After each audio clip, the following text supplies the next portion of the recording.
Vamos a tomarnos de estos dibujos para saber lo que pasaría con los diferentes fenómenos. En la crecida aluvional de 2009, se llegó a más de 400 metros cúbicos de agua por segundo en el río. Estos planos muestran varias hipótesis. Por ejemplo, una crecida de hasta 600 metros cúbicos. Miren lo que pasaría. Se inundaría toda esta franja, pasando la crecida por el partidor Perrone, desbordando el canal Malvinas, llevando el agua por el sur de la Primavera, rozando el canal Correa, sobrepasando el puente del Escorial, que quedaría bloqueado, inutilizado, cortando así el acceso a Malvinas. Pero si el evento fuera mayor, producto de la rotura del dique, y con crecida de más de 600 metros cúbicos por segundo, la zona inundada crecería de esta manera, atrapando ya a la Primavera, llegando incluso a la central Ramacaída, haciendo desaparecer bajo las aguas al canal Correas. La onda llegaría a la calle Cubillos en 1 hora y 8 minutos, inutilizaría la ruta 175 a Malvinas 1 hora y 14 minutos después de la rotura, el puente del Escorial se rompería y 1 hora y media después del evento en el dique, esta sería la catástrofe. Sigamos el recorrido del caudal que va a más de 35 kilómetros por hora. Para tragarse primero el partidor Babachi-Requeira, 2 horas después de romperse la presa, habiendo recorrido ya casi 68 kilómetros en ese lapso. De ahí demorará solo 15 minutos más para llegar al puente de Cañada Seca sobre la ruta 179 tras arrasar gran parte de los médanos de Malvinas.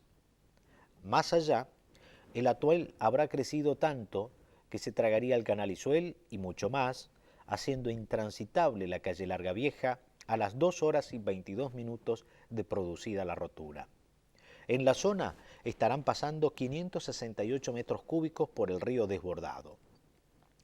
En Atuel Norte verían llegar las aguas rompiendo el puente de Atuel Centro 3 horas y media tras el comienzo del desastre. A pocos metros de la estación Negro Quemado, las aguas llegarán a romper el puente del ferrocarril de Villatuel, comiéndose lo que queda en ese tramo de la línea del ferrocarril a Montecomán. Han pasado ya 4 horas y media del agua recorriendo 100 kilómetros con su crecida, que estará luego afectando incluso el canal matriz de Real del Padre. Nos acercamos al Bear. Pasa el agua primero por los tableros, arrasa el puente de Real del Padre y se devora el Rincón del Indio. Y la imagen que más impacta, el agua entra a General Alvear, a la ciudad. Ha recorrido 129 kilómetros en 8 horas, en un caudal en el río de 473 metros cúbicos por segundo, desbordando a un nivel de 7,5 metros. Dejamos los mapas, los planos, el miedo.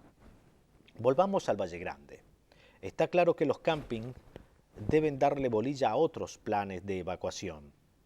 Cada uno tiene un cuadernillo con las indicaciones. El tema es que no están a la vista de los turistas estos cuadernillos. Deberían ser exhibidos en varias copias en diferentes lugares de cada complejo. Pero muchas cosas fallan. Algunas culpa del sector privado y otras del sector estatal. La señalización de la zona de seguridad, por ejemplo, es precaria y estos lugares son vitales. Estamos viendo acá una H y un 6. ¿Qué significa? Bueno, ¿qué significa? Que en este sector del Badén o el arroyo seco o el río seco que tenemos más adelante, de ahí empieza un sector hasta el Badén donde estuvimos recién nosotros parados. Bien. Eso tiene como una zona de seguridad, de acuerdo a lo determinado por hidráulica, por vialidad, es cierto, y por irrigación, esta zona que tenemos acá nosotros como zona de seguridad. Bien. ¿Qué quiere decir esta zona de seguridad? Que en caso que surja cualquier problema, acá vamos a tener el conjunto de la gente que está de allá, traerla para acá y colocarla en un lugar determinado para poder ser evacuado. De estas cabañas se vienen para acá, entonces. Claro, exactamente. Aparte de esto, tenemos la posibilidad de hacer un helipuerto, ¿es cierto? Exactamente. Entonces, ya esto se van a ir realizando los distintos trabajos, especialmente de cartelería. Es cierto que ya Vialidad está enfocando este trabajo, debido a que, vuelvo a repetir, al realizar nuevamente la la ruta nueva, se sacaron y bueno, ahora lo están nuevamente armando. Acá se pone la gente, no corre ningún riesgo entonces, porque el agua va por atrás de esa pared ahí y baja por allá hacia el Badén. Exactamente, es uno de los ejemplos que recién mencionábamos de un cauce seco muy bien encajonado. Fíjense lo confinado que se encuentra por esta pared que se ve de este lado y la pared que se encuentra de la margen sur, lo que permite una playa de seguridad o seguridad operativa aquí y al mismo tiempo el paso del agua ante una contingencia aluvional muy cerca, digamos, ¿no? Pero bien encauzada, ¿no es cierto?, para poder producir el menor efecto posible, ¿no? Donde se ve el Badén es por donde se pasó el agua que se llevó puesta la cabaña. Sí, lamentablemente fue ese río seco que arrastró una parte de una de las cabañas de aquí un complejo. Eso viene de allá arriba, del cañadón aquel. Exactamente, eso viene del cañadón que tenemos nosotros hacia el oeste de la ruta. Bien. Entonces, como nos protege esta pared del cañadón, acá no ingresaría el agua, se va por allá. Hay otras zonas menos amplias, pero con paredones internos recientemente hechos con máquinas que empujaron piedras para darle un cauce más seguro a los ríos secos antes que mandar el agua encima de las cabañas. Y esta obra que gracias a Dios hizo hidráulica acá, nos desvía el agua, la lleva al final del terreno, donde no tenemos el agua en el ingreso del camping. Bien, o sea, viene el agua por ahí, pero no pasa para allá derecho como antes. Eso. Y con esta defensa que hicieron removiendo tierra y piedra, se va para allá. Se va al final allá. Estoy frente al camping El Carmen.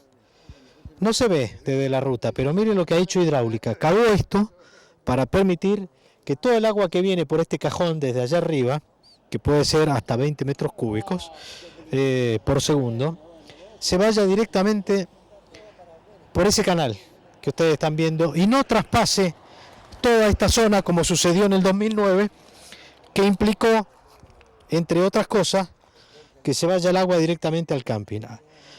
Estos 5 metros de paredón lo hicieron simplemente con tierra, ¿tá? Y con piedra, obviamente, con roca. Y a partir de ello se está protegiendo el camping a los vehículos que pasan por la ruta y se está desviando el agua de manera tal que pueda ir por un cauce directamente hacia el río sin afectar las cabañas que están ubicadas acá enfrente y mucho menos el camping. Pensemos ahora en algo más improbable, un terremoto. ¿Se romperían los diques? Hay que ver que en general las presas son obras que resisten muy bien a las cargas sísmicas. Esto es básicamente porque las presas son diseñadas para resistir a cargas horizontales, la presión, el agua. Cada edificio es diseñado para resistir principalmente a cargas verticales. Y así, las rupturas de presas debido a sismas existen, pero son muy raros. En todos los eventos sísmicos principales es muy raro que una presa tiene un problema. Las presas resisten a cargas sísmicas mucho mejor de otras tipologías de obras diseñadas para cargas verticales. ¿Cómo se detecta si se rompe un dique? ¿Y qué posibilidades hay del efecto cascada si rompe primero el Niwil? Si pasa luego lo mismo en el resto de las presas hasta Valle Grande. ¿Cuánto se puede acumular acá? ¿Te acordás más o menos? 175, 176 hectómetros cúbicos. Y la medí más o menos, no tan preciso. Más o menos, y Niwil 222 hectómetros cúbicos. La suma de las dos presas son las que dan la capacidad de regulación del río Atuel. Hay que distinguir entre un daño, se fisura algo, y la situación que el embalse, exacto, así. Ocurren en ciertos sismos, pueden ocurrir daños, fisuras y esto, pero lo que no ocurre es que la presa no sea capaz de mantener el embalse. Realmente el único evento que ha ocurrido, no en Chile, sino en los países asiáticos, fue una presa ubicada sobre una falla activa. Lo importante es que el dique pueda evacuarse al máximo posible. Para eso, estas estructuras tienen vertederos muy grandes para sacar agua cuando el dique está en peligro.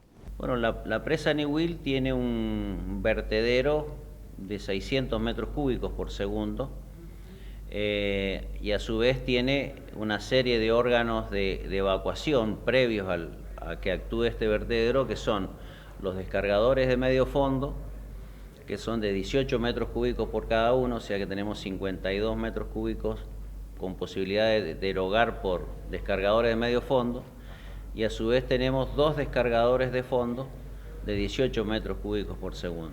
Que está mencionando, existe un pulmón, la empresa tiene un pulmón para cualquier problema que surja hacia arriba del paredón, hacia el lugar. Esos pulmones está dado acá en la misma cantidad de agua que produce el embalse. Ellos tienen una medida donde ellos esa la mantienen, esa medida se mantiene con el fin de que cualquier problema que tengan de río arriba pueda ser receptado en este sector. A ver, el tema de... Nosotros tenemos una red de alarma de alerta hidrológica. Eso con respecto a la detección de lluvias y obviamente la detección de nivel de agua caída está extrapolado y se saca el caudal que va a ingresar a las presas. En función de eso nosotros tenemos un programa y nos determina que de acuerdo al nivel de ingreso, el nivel de crecimiento que está teniendo el nivel de la presa es el nivel de apertura que le estamos dando de luego a los órganos evacuadores. ¿Y qué hacemos con la gente? Los que están en el dique y los que están aguas abajo. ORCEP es un organismo nacional que se encarga de la seguridad de las presas, prácticamente en todas las presas y obras de este tipo del país. Y la concesionaria que genera, digamos, la hidroelectricidad, en este caso es INISA, y en el caso del Río Diamante es IDISA, son los que de alguna manera, por estar permanentemente en el territorio, son los encargados de monitorear el estado de seguridad de la presa y en el caso de observar alguna anomalía, dar un comunicado de inmediato, ¿no es cierto?, a ORCEP, a Defensa Civil y al resto de las instituciones, entre ellas el Departamento General de Irrigación, ¿no? Sí, nosotros las alertas son alerta blanca, alerta amarilla y alerta roja. Internacionalmente es esto. Al entrar la información a Defensa Civil ya tiene su protocolo para producir las llamadas a los distintos intervinientes. Por ejemplo, se llama de carácter urgente 911 para que el primero que se tiene que enterar acá es el del destacamento de Valle Grande, para poner en alerta a toda la población que está más cerca para empezar a evacuar. Mientras se produce la llamada de la gente, es cierto, también se le llama todo lo que es bombero, todos los que intervienen, vialidad, hidráulica, estamos todos en el mismo plan. Un dique tiene un problema y lo llaman a los bomberos. Sí. ¿Ustedes qué han practicado? Y en la primera manera hay que ver cuál sería el problema. ¿Es una rotura del dique? Evacuar primero toda la gente es lo principal. Bien. ¿Y ustedes están preparados? Con los que están encargados de ese tema. ¿Con qué están preparados ustedes? Es evacuar toda la gente lo que es la parte del camping. ¿Ustedes actuaron el 17 de diciembre del 2009, 2010, no recuerdo qué año fue? ¿Trabajaron en esa ocasión? Y a mejorar, se ha mejorado mucho en el tema de cursos. Y a partir de lo sucedido se creó también entre Defensa Civil y otras entidades un grupo USAR, que de nosotros tenemos 2 brigadistas que pertenecen al grupo USAR. ¿Y eso por qué? ¿Qué es ese grupo? ¿Qué es lo que hace? Es un grupo que se capacita a un nivel que es un nivel nacional, que son cursos y hacen capacitaciones de sobrevivencia, búsqueda y rescate, específicamente en derrumbe, accidentes viales y inundaciones. El plan me habla acá de que tomaría 15 minutos, Aldo, evacuar tanto Niwil 1, 2 y 10 minutos acá, entre 10 y 15 minutos, 8 minutos. 8 minutos acá la presa de Valle Grande, 15 minutos la Niwil 1 y 8 minutos acá para evacuar. La gente que esté acá arriba. La que está en la presa propiamente dicho, ¿cierto? ¿Y por dónde evacúan? A ver, ¿cómo hacen? A ver, ese es uno de los motivos más graves que tenemos nosotros en este lugar, donde realmente tenemos un cañón y tenemos un solo camino, ¿es cierto? Entonces, lo primero que hay que hacer es asumir y buscar en lo posible, junto con el grupo de gente que está en una zona alta. ¿es cierto?, en primera instancia. Y después recién llegar a las zonas seguras, ¿es cierto? Primero... Pero las zonas seguras allá abajo. Por eso, los impactos, la gente que se encuentre, por ejemplo, en ese momento arriba del dique, tiene que salir a buscar urgente los cerros que se encuentran al costado de la presa. El ORCEP declara la alerta amarilla, en el caso que, por supuesto, la alerta amarilla tiene varios escenarios, es decir, puede ser por un problema de un atascamiento de una compuerta, puede ser que la instrumentación no esté dando acorde a lo esperado, a lo del proyecto. Bueno, hay varias hipótesis. Entonces, ahí nosotros, que tenemos tiempo para manejar la emergencia, declaramos. En el caso de una alerta roja, que es cuando la presa ya rompe, la que la declara es el concesionario y el que la ratifica es el ORCEP. Está la gente hoy acá, empieza a haber un temblor, qué sé yo, o algo por el estilo. ¿Hay que correr allá? ¿A aquel extremo? Fíjese lo que le voy a decir, a ese extremo no. Porque hay posibilidad de derrumbe, de desprendimiento, ¿es cierto? Entonces tenemos que salir hacia aquel sector. Para allá. Exactamente. Entonces, esto es muy importante porque por ahí la gente en San Rafael o el turista no lo sabe. Si viene un turista le explicamos, no se corran para allá, no vayan para aquel paredón, váyanse al otro. Nosotros tuvimos en el año 2002 en Reyunos una alerta amarilla. En ese momento nosotros las alertas las llamábamos emergencias y era emergencia 1, 2 y 3. Nosotros llegamos a tener una emergencia 2 y por suerte no pasamos a la 3. Tuvimos un problema en 2 instrumentos. Esa es una presa de materiales sueltos, de tierra zonificada, y esa presa requiere mucho control tanto del núcleo como de los filtros. Y bueno, justamente en el filtro de aguas abajo se había manifestado, digamos, unos niveles piezométricos muy altos, que por eso pusimos en estado de alerta. Si nos encontramos bajando en toda aquella bajada que tenemos del paredón, allá hay un playón abandonado, es cierto, pero hay que tener cuidado porque sobre ese playón está pasando una línea de alta tensión, es cierto. Entonces tenemos que ir buscando los recaudos y los lugares donde generalmente sean seguros. ¿Qué hacemos con los autos, por ejemplo? Los autos, ¿hay que salirse del auto? El auto queda en el lugar y tienen que salir a buscar una zona segura. El vehículo no puede transitar más que entra la desesperación cuando uno va manejando, debido a que tiene un movimiento, entonces acelera y puede ocasionar cualquier problema. Allá donde están aquellas antenas no sería aconsejable tampoco. Sí, puede ser, en ese lugar puede ser también. Lo más importante es salir de la zona donde realmente nos encontramos. Y,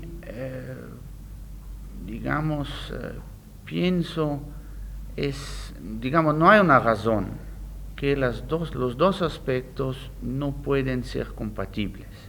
Evidentemente hay ciertas reglas que respetar. No hay que olvidarse que aguas abajo de una presa está un río y que algunas veces hay crecidas y que el agua debe pasar por ahí. Así, respetando ciertos conceptos, respetando las reglas de seguridad, no hay razones de no compatibilizar los usos, siempre y cuando cada uno está bien consciente de los riesgos que existen.